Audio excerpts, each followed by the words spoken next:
sempre digo, vou falar como economista, nem sempre é a visão mais respeitada. Hoje em dia, os economistas estão em baixa por inúmeros erros, né? A própria crise da ciência econômica que está passando hoje. Mas eu quero fazer, nesse brevíssimo tempo que eu tenho aqui, um voo de pássaro sobre a reforma tributária. É evidente que não se vai poder entrar em detalhes específicos, mas o que eu quero é deixar uma visão clara do que é a reforma tributária, os impactos que essa reforma tributária potencialmente poderão ter no país e, sobretudo, alertá-los de que a reforma tributária foi vendida como a quintessência da modernidade, como a recuperação econômica do Brasil, como a coisa mais moderna existente, porque 170 países no mundo têm um IVA, nós temos um IVA desde 1965, passou por um processo de entropia, mas é um IVA, nós temos dois IVAs, aliás, nós temos o IPI e o ICMS, mas essa reforma tributária foi vendida como sendo a grande renovação e, finalmente, a chegada no Brasil no rol dos países modernos do ponto de vista tributário. E eu quero fazer comentários acerca dessa visão, que eu acho um pouco simplista, equivocada e muito perigosa para o país, extremamente perigosa. Aqui é só apertar o verdinho. Em primeiro lugar, eu teria feito diferente. Aliás, estou aqui, lá atrás, sentadinho ali no fundo, o Marcelo Souza e Silva, que foi o secretário adjunto da Receita Federal quando eu estive lá, ele está aqui no estado de Santa Catarina, me acompanhou. Aliás, é uma pessoa com a qual eu tenho tido um contato muito grande, mesmo depois de ter saído da Receita. Ele é um funcionário de carreira, está aqui em Santa Catarina, e discutindo a minha visão, que eu acredito que o Marcelo também compartilha, eu teria feito uma reforma diferente. A primeira coisa que eu não faria é colocar o nosso sistema tributário de cabeça para baixo, como foi feito. E eu discordo, de certa forma, da visão de que o nosso sistema tributário é o pior do mundo. E o que eu mais ouço em fazendo críticas à reforma tributária é a frase de que pior não pode ficar. Qualquer coisa é melhor do que o que nós temos hoje. E eu questiono um pouco essa visão. Nós fomos um dos primeiros países no mundo a implantar IVA. Só depois que a França implantou no final da década de 50, eles implantaram o IVA a nível regional. O Brasil foi o primeiro país no mundo a implantar um IVA nacional, que era o IPI, e o ICMS a nível estadual, mas com as características de um imposto de um país unitário. Então, o Brasil, em primeiro lugar, foi profundamente inovador, desde a década de 50 do século passado, década de 60 do século passado. Mas é lógico, não é? Qualquer processo tributário, qualquer sistema tributário sofre entropia. Sofre o impacto da realidade, os ajustes necessários, as pressões que um país como o nosso exercem sobre o sistema tributário, e ele foi se degradando, sem dúvida alguma. É a entropia. Entropia é a segunda lei da termodinâmica, acontece com tudo. Entropia está na nossa vida diária. Da mesma forma está também com o sistema tributário. Mas nós tivemos um sistema tributário muito bom, que nos levou durante 60 anos a períodos de muita prosperidade e períodos também de decadência e de estagnação, mas como resultado do ciclo econômico. Esse nosso sistema tributário sustentou o país nos seus momentos de alta e de baixa. Então eu discordo frontalmente quando aqueles que, para justificarem o modelo que estão querendo implantar, dizem que nós temos o pior sistema tributário do mundo. Não temos, não. Nós temos um sistema tributário degradado, que precisaria ajustes, mas que é bom e funciona. O que é complicado no nosso sistema tributário não é a tributação. O que é complicado no nosso sistema tributário é o nosso país. O Brasil é um país complexo. Qualquer sistema tributário, por mais simples que seja, no nosso país ele vai nascer complexo. Olhem o jeito que está nascendo o PLP 68 e o PLP 108. 600 artigos. No nascimento, o ICMS, quando foi criado em 65, tinha 12 páginas. 12 páginas. É lógico, esse processo de entropia vai acontecendo. Então eu teria feito diferente. Eu não jogaria fora o que nós temos. O Brasil é um país extremamente complexo, continental. A Europa inteira cabe dentro do Brasil e sobra espaço. Nós temos diferenças étnicas, culturais, econômicas gigantescas, a ponto de nós não conseguirmos nem montar uma cesta básica. Olha o debate, como foi complexo, e durou 3 meses. A Abras foi um dos grandes, e vocês, participantes desse debate. Não se consegue montar uma cesta básica, porque o habitante do Sul come diferente do Nordeste, come diferente do amazonense. Olhem a complexidade desse país. Achar que um sistema tributário é complexo inerentemente não é justo. O país é que é complexo. Qualquer sistema tributário, para atender às demandas de um país como o nosso, será sempre complexo. O IBS e CBS é prova disso. Já nasce com quase 1000 páginas de texto. Ah, mas hoje é mais complicado. Pode ser que seja. Pode ser que seja. Mas não venham me dizer que haverá desburocratização, simplicidade, transparência. Não. O Brasil é um país que, na sua essência, é muito complexo, a começar pelo nosso sistema federativo. Qualquer federação no mundo, o Brasil, que eu saiba, é o único país no mundo onde a federação tem 3 estágios. Você tem União, Estados e municípios. Os municípios têm competências tributárias próprias. Eles são entes federados. Nenhum país no mundo tem federação de 3 níveis. Daí a complexidade do sistema tributário para atender a toda essa diversidade. O que é que eu teria feito? Nós sabemos quais são os problemas do sistema financeiro. Está aí o Marcelo, se vocês convidarem o Marcelo para vir dar uma palestra aqui, ele pode dar uma relação de 15 ou 20 problemas do nosso sistema tributário. Nós não precisamos jogar ele fora para corrigir esses problemas. Para quê? Mas a opção foi essa. Joga tudo no lixo. Vamos criar coisa completamente nova, que o mundo não conhece. Eu não sou contra a inovação, ao contrário. Eu sou formulador de uma proposta tributária das mais inovadoras do mundo, que é a ideia do imposto único, que foi muito discutida aqui no Brasil. Mas não se pode dar um salto no escuro.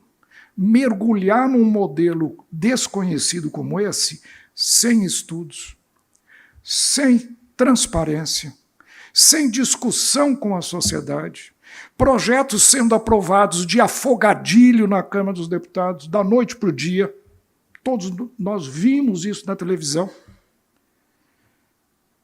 Regulamento da Câmara dos Deputados obriga que entre o primeiro e o segundo turno tem que haver um interstício de 5 sessões legislativas. A votação entre o primeiro e o segundo turno na Câmara foi 15 minutos depois do primeiro turno. Simplesmente jogaram no lixo o regimento interno da Câmara dos Deputados para aprovar a reforma tributária como foi aprovada. E todo mundo sabe, o festival de emendas, etc., aquelas coisas todas que a gente conhece. Então, vejam, Eu não sou contra criar um sistema tributário novo, mas tem que ter transparência. Esse modelo que nós estamos adotando, ele é um modelo feito sob encomenda por alguns setores. O CECIF, um órgão que está agasalhado dentro da minha instituição, da Fundação Getúlio Vargas, é uma instituição financiada por grandes empresas, tipo Itaú, Natura, grandes bancos. Essa reforma tributária foi feita, e eu elogio, por esse grupo. Como outros grupos deveriam apresentar suas propostas. Por que a Abras não pode apresentar uma proposta de reforma tributária representando o comércio e o varejo? Não devia fazer. Por que os prestadores de serviço, através da Federação do Comércio, não apresentam uma proposta? Deveriam fazer, não fizeram. Só um grupo fez. Foi o CECIF. Aí um deputado qualquer assina e aquilo vira o projeto oficial de reforma tributária. Eu nunca vi isso. Eu nunca vi um grupo privado apresentar um projeto de reforma tributária e ser encampado como um projeto oficial. A Espanha está fazendo reforma tributária agora, nesse momento. Há 2 anos atrás, o que eles fizeram? Encomendaram um projeto. Aliás, como nós fizemos em 65. Em 65, o ministro era o Raul, o irmão do Raul Veloso, esqueci o nome dele agora, enfim, era o ministro Veloso. Ele encomendou alguns dos maiores luminares da área tributária junto à Fundação Getúlio Vargas para elaborarem um projeto. Esse projeto foi elaborado, depois foi discutido com toda a sociedade e aí ele foi apresentado. Especialistas independentes. Alcídio Jorge Costa, o Lioa Canto, o próprio Bulhões e o Roberto Campos. Essas foram as pessoas que trabalharam na reforma tributária de 65, e depois veio o Código Tributário em 67 e assim por diante. Nada disso foi feito aqui. Aqui alguém tirou do bolso do colete uma reforma tributária, um deputado assinou, virou oficial. No governo anterior, quando essa proposta foi apresentada, o ministro Paulo Guedes, e o Marcelo também acompanhou isso, não acompanhou esse projeto, pelas suas inconsistências, pelo risco, mas entrou esse novo governo e virou a reforma oficial, como sendo a mais moderna do mundo. Então eu não teria feito isso. Eu teria feito diferente, teria pegado ponto a ponto o que é que precisa ser corrigido. Vamos simplificar o ICMS, por que não simplesmente unificar e passar uma resolução no Senado que diria todo o ICMS dos estados terá uma legislação única. Era muito mais fácil que jogar tudo fora e criar um novo modelo que ninguém conhece, ninguém sabe o que é. Se o problema é mudar da origem para o destino, como foi feito, bastaria aumentar ou diminuir um pouco. Se se quer favorecer mais o destinatário do comércio ou das transações comerciais, diminui um pouco a alíquota interestadual. Você vai ter esse mesmo efeito de transferência. No limite, zera a alíquota interestadual e você vai ter um sistema 100% no destino, sem mudar nada. Mas jogou-se tudo fora e estamos agora tentando decifrar aonde é que isso vai nos levar. Essa reforma tributária ela foi baseada em alguns mitos. Eu vou rapidamente, eu sei que o tempo é escasso. O primeiro é esse que eu já mencionei, de que o sistema tributário brasileiro é o pior do mundo. Não é o pior do mundo. Não é, nunca foi. Ele passou por um processo de desgaste. Eu acho que ele continuaria servindo muito bem ao país se ele passasse por reformas dele, sem jogar tudo no lixo e criar um sistema novo. Essa questão de origem e destino, esse é outro ponto que me intriga.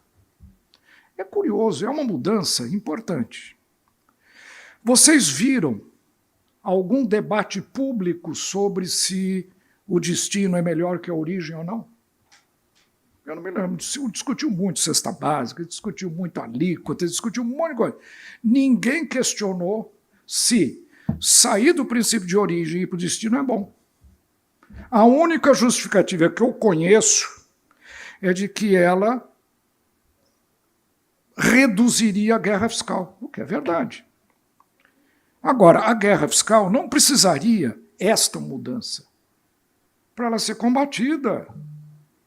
Procurem o mestre dos mestres tributários, Everardo Maciel. Ele cansa de dizer: a nossa legislação é suficiente para acabar com a guerra fiscal, basta quererem aplicá-la. Nós temos legislação complementar, nós temos legislação penal, temos tudo, mas não se respeita. Então não precisava acabar a guerra fiscal transformando o princípio da origem no destino. Por quê? Esta mudança é responsável pela instabilidade na arrecadação de estados e municípios, que nós estamos prevendo para os próximos anos. Então, tudo isso de insegurança, o que é que vai acontecer, quem vai perder, quem vai ganhar, tem origem nessa mudança da origem para o destino. Além do que, eu fui secretário de Finanças num dos municípios mais industrializados do Brasil, São Bernardo do Campo, terra do Lula, todas as grandes empresas automobilísticas, um município totalmente industrializado. Qual vai ser a arrecadação desse município daqui para frente? Zero. E como é que se mantém a infraestrutura, já que todo o produto da arrecadação vai para o Estado consumidor e não para o Estado ou município produtor? Vocês acham que São Bernardo do Campo não precisa de infraestrutura, transporte, logística, educação, saúde, para garantir a produção industrial brasileira? Ou a produção acontece no vácuo? Não. Então se tira totalmente os recursos dos estados produtores para passar para os estados consumidores. Santa Catarina vai perder, Rio Grande do Sul vai perder, Paraná vai perder, São Paulo vai perder, Minas vai perder. Quem vai ganhar? Os estados consumidores, Nordeste. E como é que fica a infraestrutura nos estados produtores? Quem garante isso? Transporte, logística, educação, saúde. Além do que, o nosso sistema tributário é tão sábio, diferentemente da acusação de que é o pior do mundo, que o nosso sistema é híbrido. A alíquota interestadual de 7% e 12% garante que a arrecadação é dividida entre origem e destino. Então vejam, o nosso sistema já garantiu uma certa equidade entre o produtor e o consumidor, mas não, tem que ir para o extremo, ninguém discutiu isso. É a origem dos grandes problemas e a origem da irresponsabilidade fiscal do governo, que para convencer estados e municípios que eles não vão perder a arrecadação, criaram fundos que vão custar nos próximos 10 anos para o Tesouro Nacional R$1 trilhão. Nós temos déficits anuais de 50, 60, 80 e ninguém sabe o que fazer. O ministro está aí mendigando para conseguir 5 bilhões, 6 bilhões para ver se fecha o orçamento. O governo, sem apontar fontes, aprovou uma PEC onde ele, com recursos do Tesouro, ou seja, com recurso nosso, vai gastar R$1 trilhão para criar os fundos de garantia de arrecadação de estados e municípios, ao longo de 10 anos. Em realidade, 890 bilhões. Mas como vai ter correção monetária, né? Ou seja, vai acontecer o que aconteceu na Índia. A Índia fez isso. Só conseguiu fazer a reforma tributária depois de literalmente subornar prefeitos e governadores. Lá, como não tem prefeitos, lá subornou as províncias, os estados, garantindo a arrecadação. Não precisa dizer que 2 anos depois do começo da reforma tributária, ela começou em 2017, em 2019 o governo central não conseguiu pagar os estados. Compromisso. Crise generalizada. O grande tributarista indiano da London School of Economics, o professor Shom, que é um dos papas da tributação, falou: fomos enganados. A reforma tributária da Índia não funcionou. A União precisou intervir em 2 estados na Índia, porque o governo central não cumpriu as obrigações da reforma tributária indiana. Nós seguimos exatamente o mesmo caminho. comprometemos sem apontar fontes, o que é contra a lei de responsabilidade fiscal, quase R$1 trilhão. E eu quero ver quem vai pagar isso. Já vai começar, no ano que vem já começa a ter desembolso. Então, veja, é uma irresponsabilidade atrás de outra. Em prol de quê?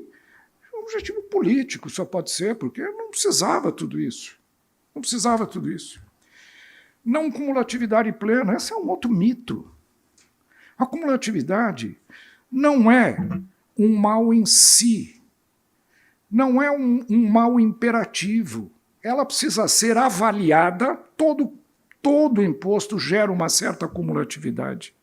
Não existe imposto não cumulativo. O IVA, que todo mundo diz, não, a não cumulatividade plena. Não é verdade. Vários setores vão ter tributação cumulativa, como transporte intermunicipal, por exemplo, está na PEC, que não vai gerar crédito.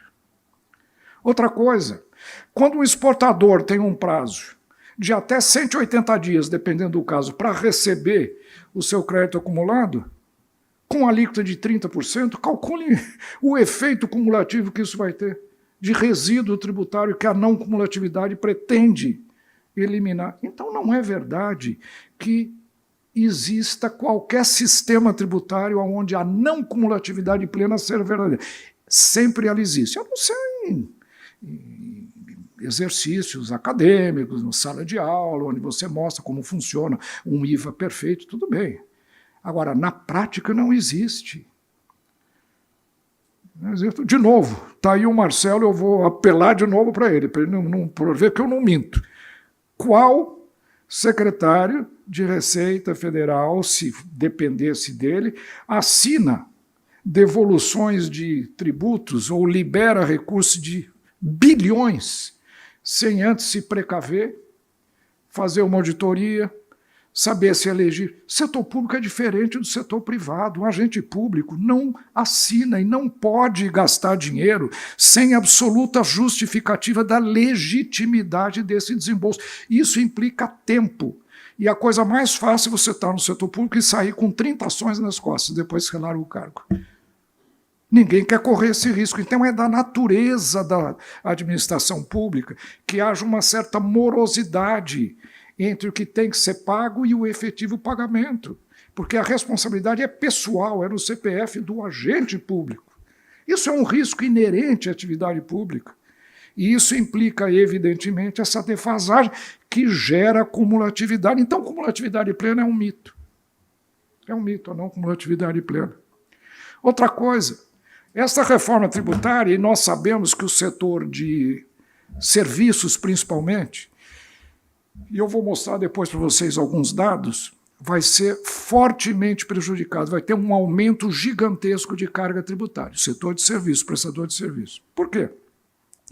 Porque ele é tributado na tributação da produção, que eles chamam de consumo, mas em realidade é da produção, só que ela é transferida ao consumidor.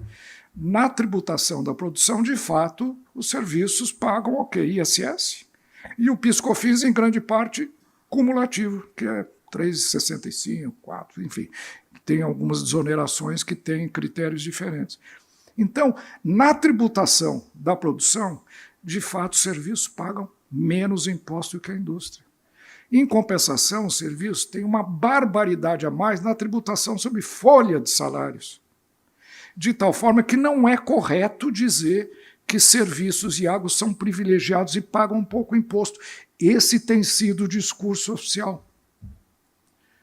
Quando se fala que o setor de serviço vai pagar muito mais imposto, advogados, atividades profissionais liberais, limpeza, segurança, TI, logística, tudo. Engenharia, todas as atividades prestadoras de serviço vão pagar muito mais imposto, mas eles já pagavam pouco. É justo que o setor de serviço pague mais, porque hoje a indústria paga muito e serviço paga pouco, então vai equalizar. Só que isto não é verdade também.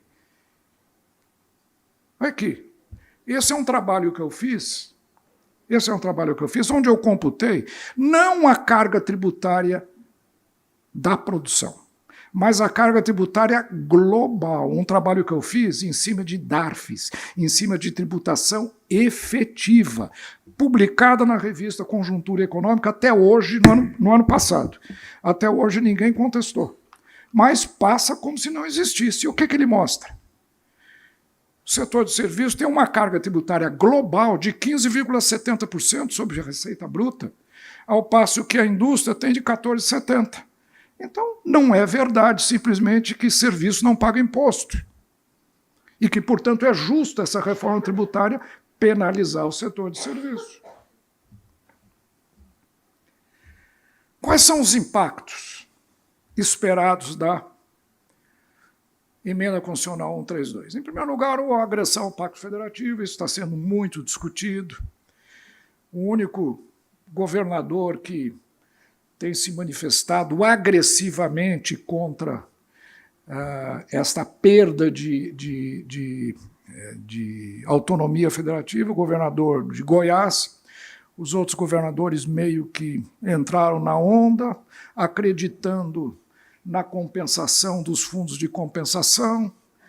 Muito habilmente, o governo propôs um período de 10 anos de transição, então o impacto efetivo dessa reforma só vai ser sentido daqui a 10 anos, 6 anos, 7 anos, 8 anos, ninguém está mais lá, então ninguém está dando muita trela ao impacto disso, porque não é um impacto imediato. Se for de morte súbita, todo mundo ia ficar preocupado. Mas como é uma morte lenta, ao longo de 10 anos, 15 anos, 20 anos, isso atenua um pouco o impacto negativo da reforma tributária, né? E o Pacto Federativo é um desses problemas. O que é que vai acontecer com os estados do Centro-Oeste? Mato Grosso, Goiás, Mato Grosso do Sul. São produtores, população baixíssima densidade, pouca gente nos estados, altamente exportadores. Qual vai ser a arrecadação deles? Zero. Produzem matéria-prima, não vão receber nada, não tem consumo. O estado como São Paulo é muito produtor, mas também tem um nível de consumo alto.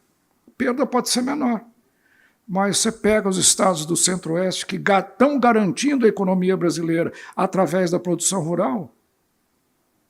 O que vai acontecer com esses estados? Ah, mas tem o fundo de compensação. Tá bom, tem o fundo. Vamos ver se o governo federal vai pagar. E nós sabemos que não há recurso para isso. E nós sabemos que o processo de entropia vai ser muito mais acelerado nisso. Então, eu estou antevendo adiamentos, negociações, renegociações, até que a coisa seja equilibrada. A distribuição de arrecadação federal e seus impactos fiscais, eu já mencionei isso para você, vai custar R$1 trilhão.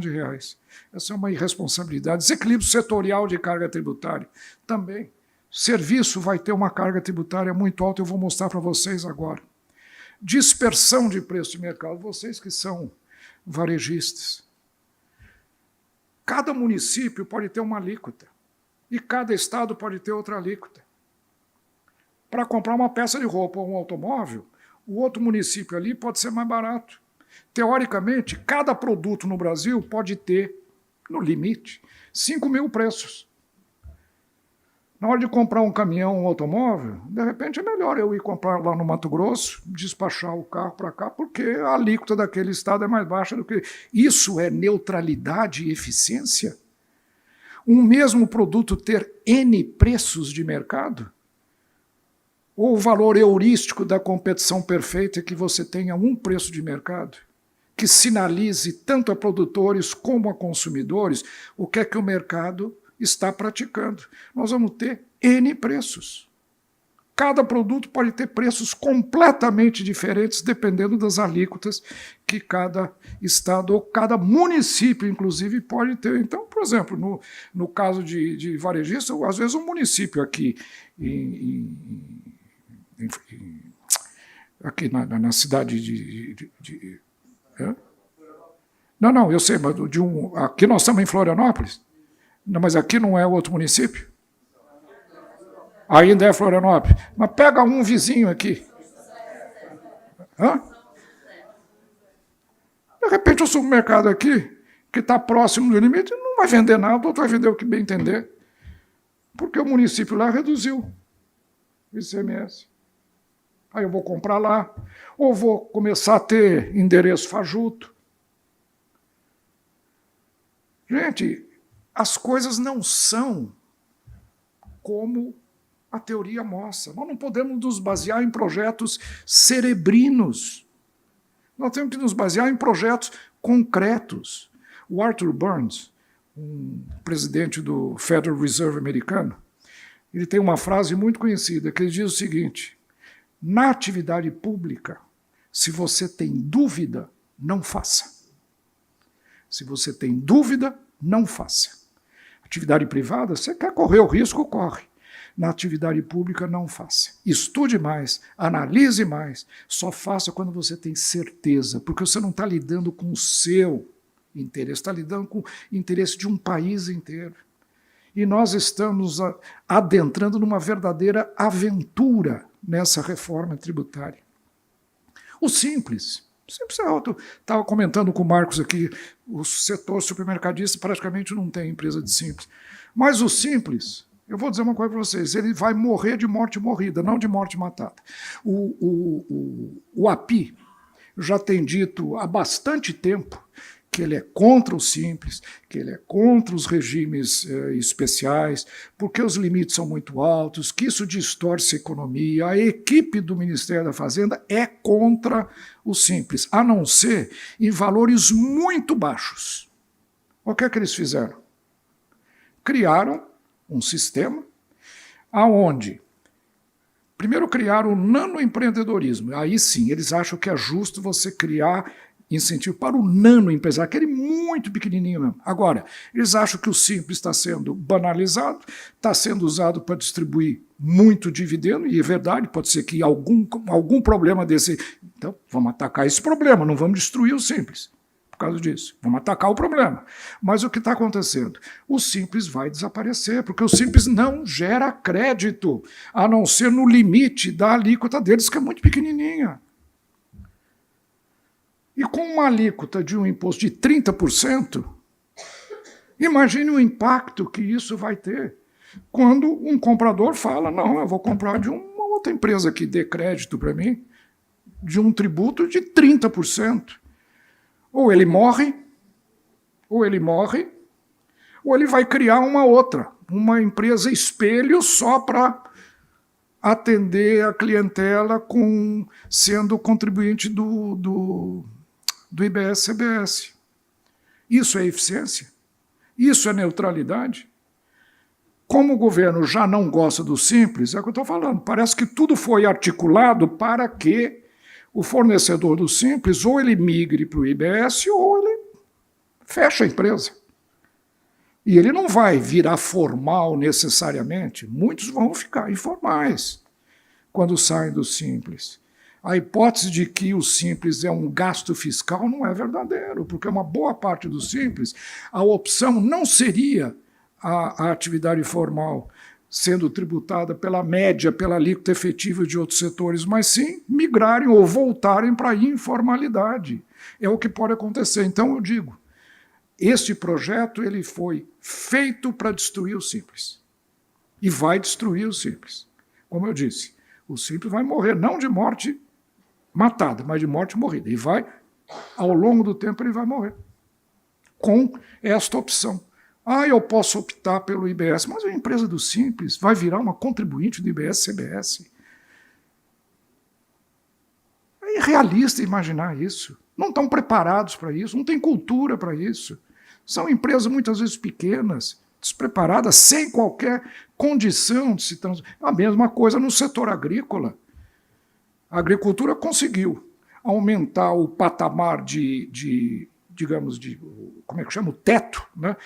Para 3 milhões e 800. Até 3 milhões de faturamento, 3 milhões e 800 de faturamento anual, você não precisa ser contribuinte do IBS. Mas acima desse limite vai ter que ser.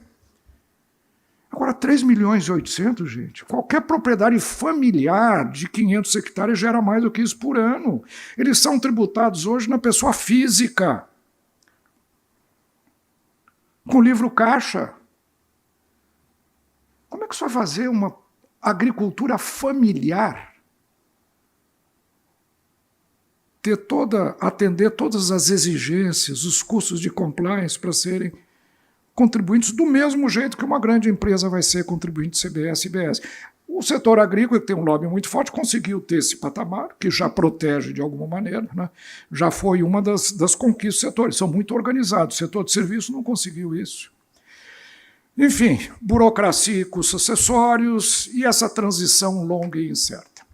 Aqui é o cronograma que nós vamos ter que respeitar, né? Em 2026 começa a cobrança do CBS com alíquota inicial de 0,9% e o IBS com alíquota de 0,1%. Então, é uma fase de teste mesmo, né? Isso já no ano que vem, praticamente daqui a 1 ano e 2 meses, já vai ter que começar a pagar. As empresas e as controladorias e os contadores de todos os seus negócios vão ter que estar preparados para já começar a pagar. Esta alíquota de 0,9% de CBS e IBS. E um de CBS. Depois...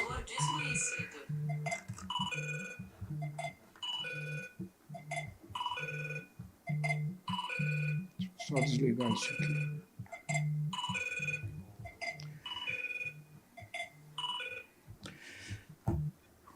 Em 2027 começa a cobrança integral da CBS. CBS desaparece e aí já vai ter a alíquota plena. Em 2029 começa a cobrança do ICMS e do ISS, já vai começar a ser reduzida. Curiosamente, olha que coisa estranha, são 4 anos de redução. Qual seria o caminho natural para reduzir 100% de um imposto em 4 anos? 1/4 por ano? É o natural. Quem sabe 20, um pouquinho mais no final. Agora, olhem, não está aí. Começa com 10% de redução do ICMS, no ano seguinte 20%, no ano seguinte 30%, no ano seguinte 40%, vai pagar 60%. E, de repente, sai para 0%. O que os senhores imaginam que vai acontecer? Vai ter uma movimentação enorme política para adiar o início. Elas não estão preparadas. As empresas não querem reduzir as alíquotas do ICMS num escalonamento constante. Por quê? Não querem perder os incentivos fiscais que estão negociados com os estados. Isso é para atender os incentivos fiscais das grandes empresas industriais, que prorrogaram esse prazo para eles usufruírem até 2000. Aliás, tem uma lei complementar que diz que em 2033 vai acabar todos os incentivos fiscais. Então, eles quiseram prorrogar até o final, até o limite.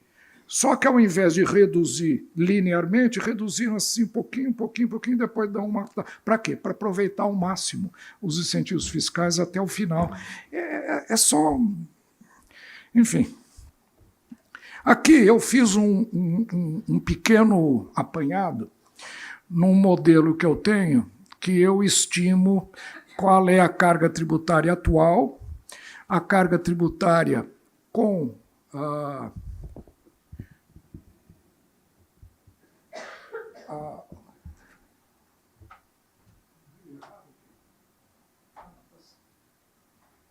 essa aqui...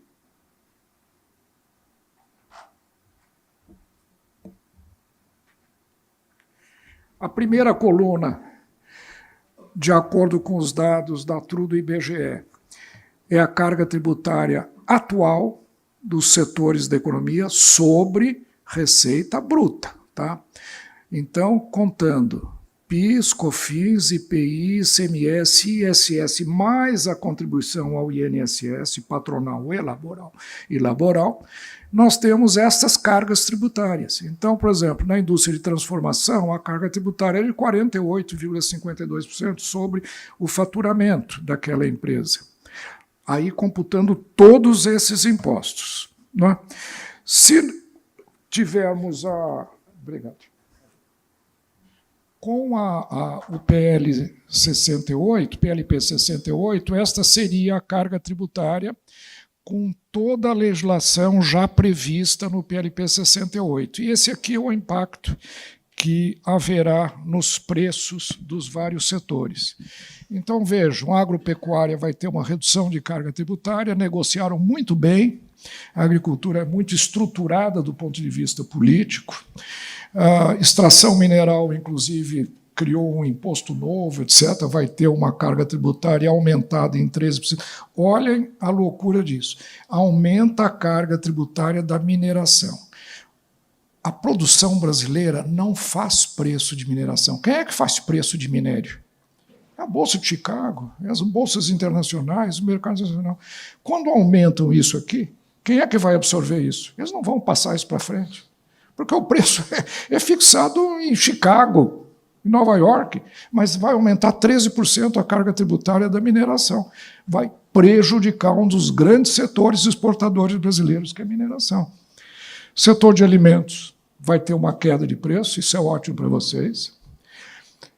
A indústria de transformação vai ter uma queda de 12% de carga tributária, mas o setor de serviços, setor financeiro vai ter um aumento de 32%, preparem, o crédito vai ficar muito mais caro, e o que vai acontecer com o serviço vai ter um aumento de carga tributária de 8,8%. Esse é aumento de carga tributária, não é aumento de preço, é quanto é que vai ter a mais de imposto no preço desses produtos, no caso do PLP 68 ser aprovado. Comércio. Eu disse que o comércio vai ter uma queda de 2%, né? Mas aquilo é a média. A média é 2%, mas alguns setores, por exemplo, como a indústria de transformação, vai cair para 12%. E aqui eu abri alguns dos setores de comércio para ver o impacto. Ainda que a queda vai ser de menos 2%, a distribuição entre os vários setores é muito desigual. Alguns vão ter, por exemplo, em algumas atividades selecionadas aqui, vão ter aumentos muito significativos. Comércio e reparação de veículos, o IBGE só abre em 2 linhas do comércio, que é muito ruim. Nós vamos precisar abrir mais isso. Mas o comércio para atacado e varejo vai ter, em realidade, vai ficar quase taco a taco, mas vai ter um aumento de 0,5% de carga tributária. Comércio e reparação de veículos vai cair 4,5%, não é isso que está escrito lá? É. Bom, enfim, então vejam, esta reforma tributária, ela desequilibra a estrutura econômica brasileira. Ela mexe profundamente nos preços relativos.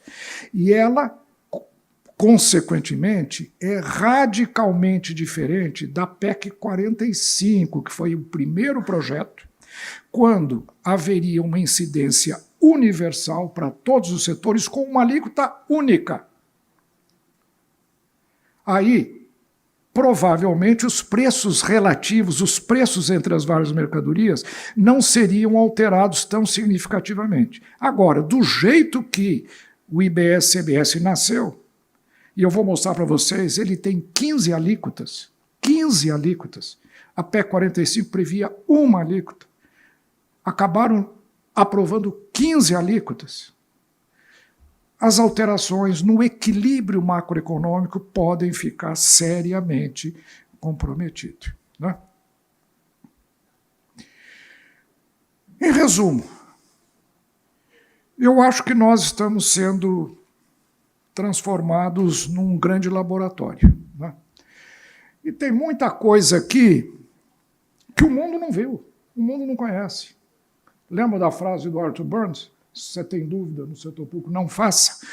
Olha, nós não temos dúvida com relação a todos esses itens e estamos fazendo. Mergulhamos de cabeça nisso. Sem testes, sem estudos, sem projeções. Pouquíssima coisa. Conselho Federativo, quarto poder da República. Split payment, complicado. Estava perguntando aí para alguns de vocês como é que vai ser o split payment para uma atividade como o supermercadista.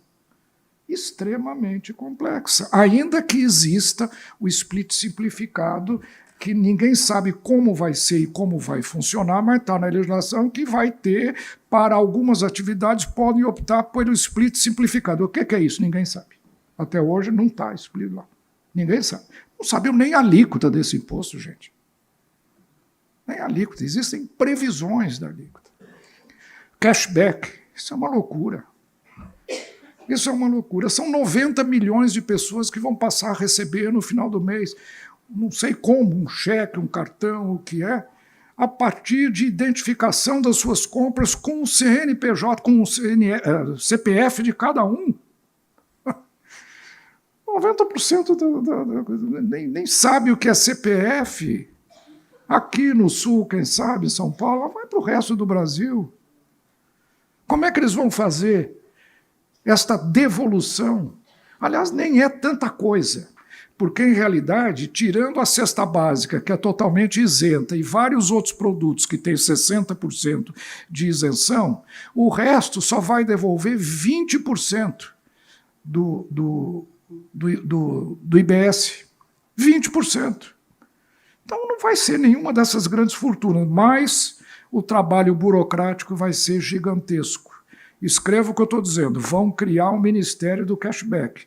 2 meses depois de ser aprovado, vão criar, porque vai ser um programa complexo, difícil, mas tem que proteger a população de baixa renda. Por que não dá food stamps, que nem nos Estados Unidos fazem? A pessoa está inscrita, recebe um cupom, onde ele vai em qualquer supermercado e usa aquilo como um vale.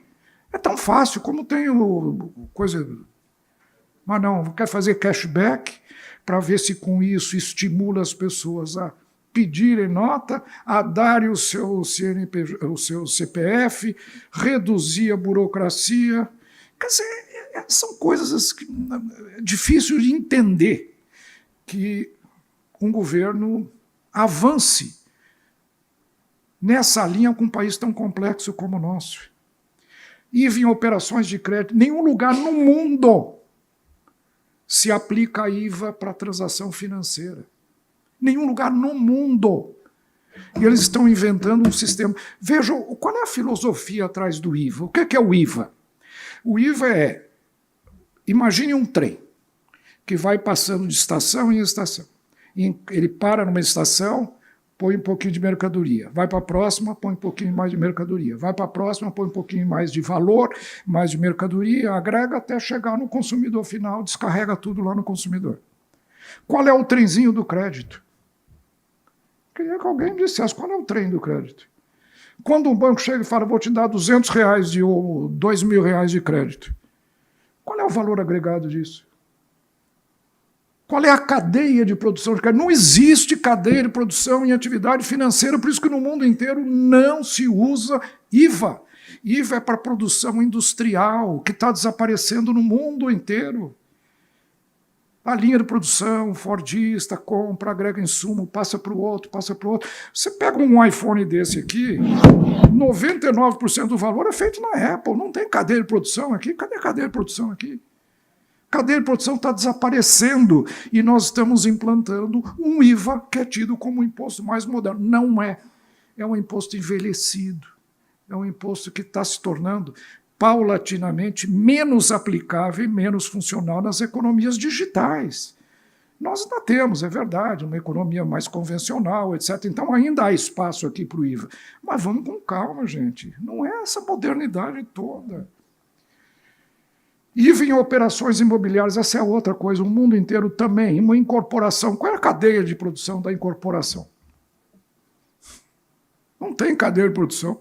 Então, o que está acontecendo? Estão criando regimes, vão implantar, vão cobrar IVA dessas atividades, mas estão criando regimes especiais para cada um deles, como nós vamos ver. E assim, o Everardo Maciel contou 5.000 novos conceitos jurídicos a serem pacificados. Viu, doutora? Doutora? Se for mulher. Sabe quantos novos conceitos jurídicos essa PEC introduz? 5.000 novos conceitos jurídicos a serem pacificados em todos os nossos tribunais. Olha, demoramos 20 anos para que o Supremo Tribunal Federal entendesse e definisse o que é serviço. Se é direito de fazer, se é obrigação de fazer, ou se é serviço intangível. O conceito que está no primeiro artigo do coisa de operação. O conceito jurídico de operação não existe. O que é operação? Ninguém sabe o que é operação. O tribunal, o Supremo vai ter que pacificar, vai demorar 10 anos para saber o que é operação. Uma empresa vai dizer que isso é operação, outra vai dizer que isso não é. Quer dizer, uma insegurança gigantesca. Alíquotas do IBS são 15 alíquotas, 16 em realidade. Está aqui. A padrão, que foi estimada pelo governo, Marcelo ajudou nisso, né, Marcelo? 26,5%. Depois tem a zero, com 99% de redução, de 60%, e cada uma dessas que diz aqui 60% de redução, 40% de redução, tem 200 setores beneficiados. 30% de redução, 20% de redução, compras governamentais vai ter uma alíquota específica, o split payment de varejo vai ter esse split com uma alíquota específica simplificada, transporte intermunicipal, hotelaria, centros históricos, bares e restaurantes, combustíveis, clubes e serviços financeiros. Cada um desses setores vai ter alíquota diferente. Qual é a alíquota? Ninguém sabe. O que é que o PLP 68 diz? A alíquota vai ser aquela que garante a arrecadação e que mantém a mesma arrecadação. Gente, o que é isso? Só diz isso.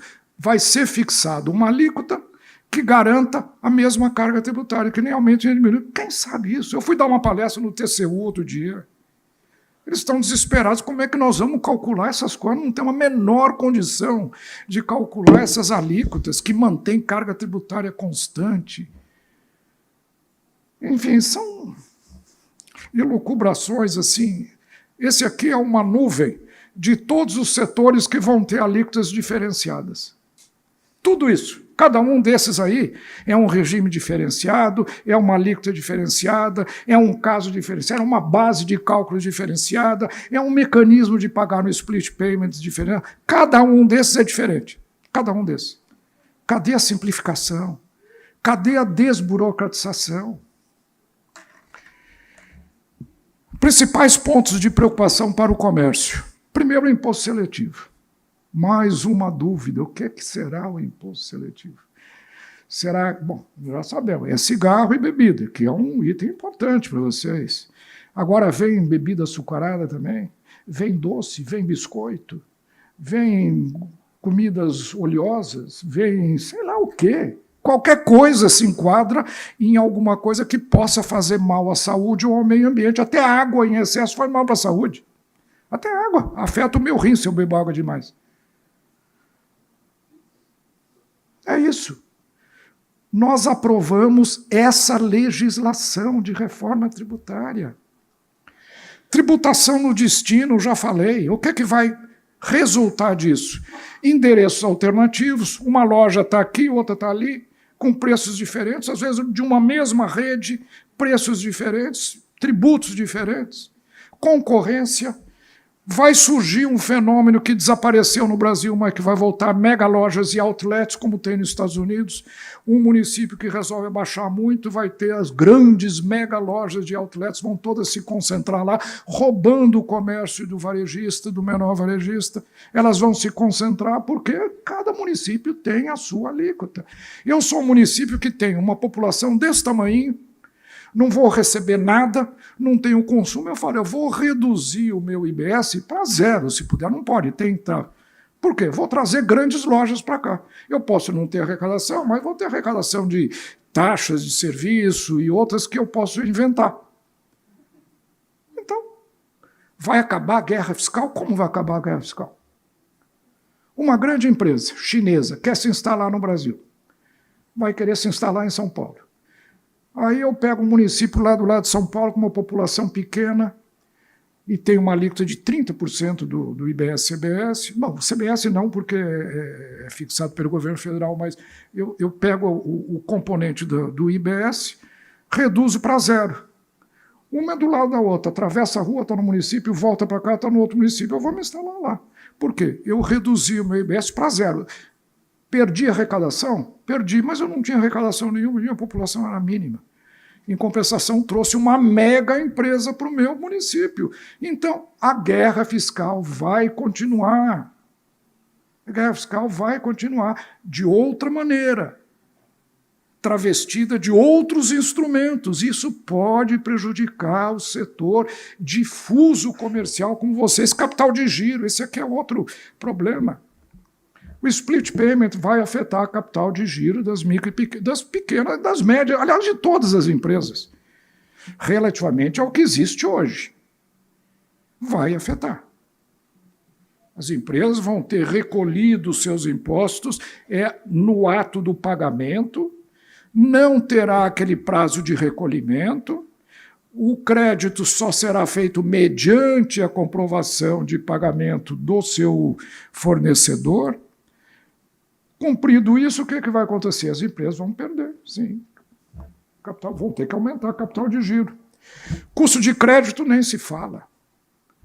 Vai ter uma alíquota de 30% sobre crédito. O IOF hoje é de 4% sobre operação de crédito, nós vamos ter um IOF de 30% na operação de crédito. É evidente que isso não pode acontecer. Ao longo dos próximos meses, dos próximos anos, a ficha está caindo para todo mundo. A pressão vai ser gigantesca para mudar isso, para alterar a legislação, para atenuar alguns dos impactos gerados. Consequentemente, eu antevejo que nós vamos ter muito ativismo legislativo nos próximos anos, porque todo mundo entrou nessa história, todo mundo acreditou, houve uma lavagem cerebral dizendo que esse é o melhor sistema tributário do mundo, mas as pessoas estão percebendo que não é, que há muita insegurança, muita incerteza. Eu não conheço nenhum setor, depois que o projeto foi para o Senado, que não tenha visitado o senador Isalci, que fez uma comissão na comissão do Senado, para levar a sua reclamação lá. Todo mundo, outro dia, ele falou para mim, eu também já tive 2 vezes lá. Eu não aguento mais, não sei o que eu vou fazer. Não recebo um setor que vem aqui para elogiar, só pedir que não pode, que não dá, que etc, etc. O que é que eu faço? Diz que tem 1.500 emendas já no Senado.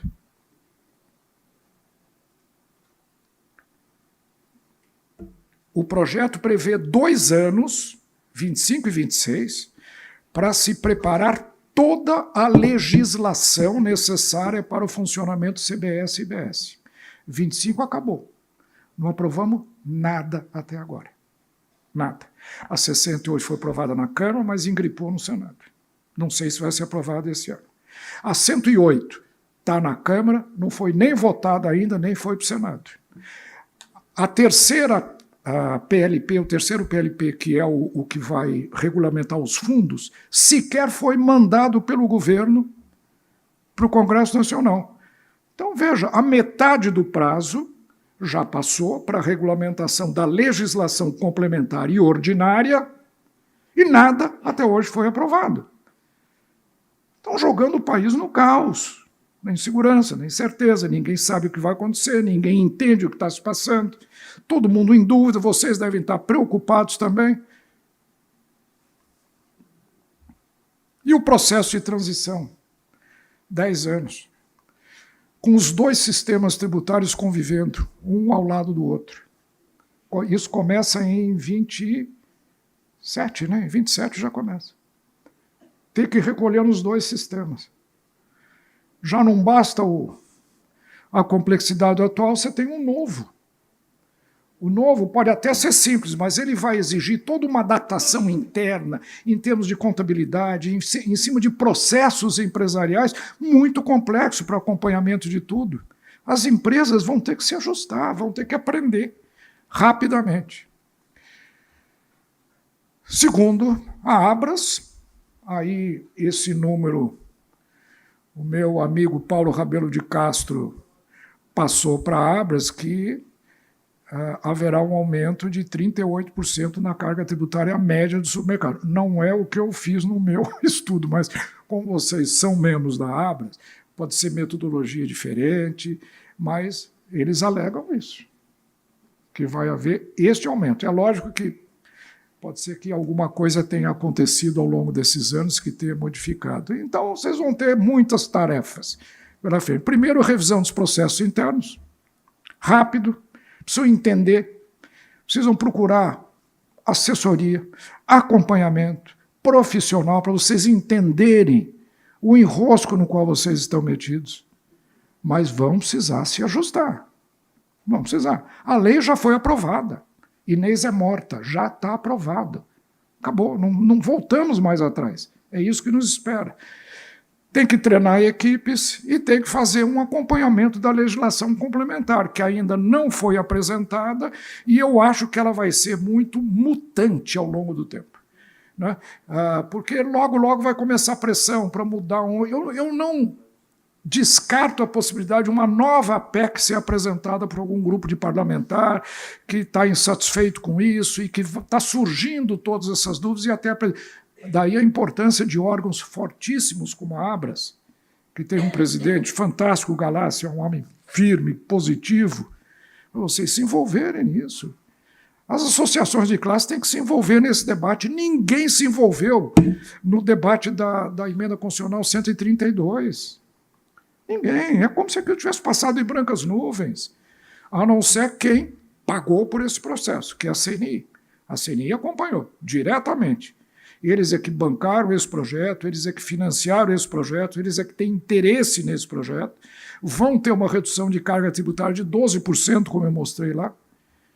Eles acompanharam. O resto da sociedade literalmente ignorou o andar da carruagem. Agora estão despertando para a complexidade desse problema. E eu finalizo com essa frase do Bertrand Russell.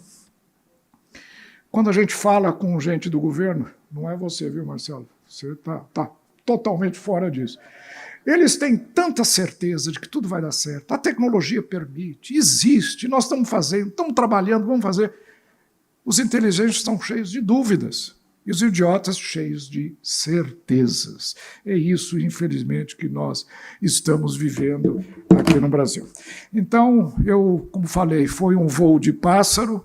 Eu peço desculpas se deixei todos vocês muito negativistas com relação às perspectivas, mas eu, quando vim para cá, falei para o Marcos hoje, eu vou tentar amenizar um pouco as minhas crises, mas eu não me controlo. Eu acho que a coisa é tão escandalosa, é tão ultrajante, que um processo de reforma tributária tenha sido feito num país como o Brasil, da forma como esse projeto de reforma tributária foi implantado. É o que eu queria dizer para vocês. Bom, muito obrigado.